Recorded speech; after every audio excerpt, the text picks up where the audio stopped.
Praise the Lord. நீ பட்டயத்தோடும் ஈட்டியோடும் கேடகத்தோடும் என்னிடத்தில் வருகிறாய். நானோ நீ நிந்தித்த இஸ்ரவேலுடைய இராணுவங்களின் தேவனாகிய சேனைகளுடைய கர்த்தரின் நாமத்திலே உன்னிடத்திலே வருகிறேன். 1 சாமுவேல் 17:45. ஆமேன். ஆமாங்க. இந்த வசனத்தின் மூலமா ஏசப்பா இன்னைக்கு என்ன சொல்ல வர்றார் அப்படின்னா, நம்ம எதை செய்தாலும் தைரியமா கர்த்தருடைய நாமத்துல நம்ம செய்யணுங்க.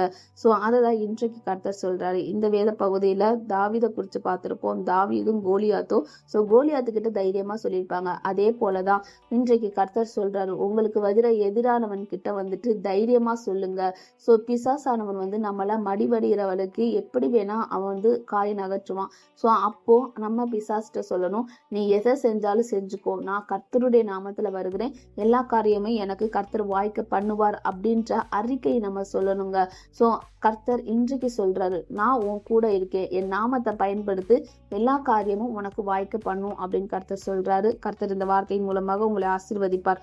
ஆமீன். God bless you. Jesus loves you.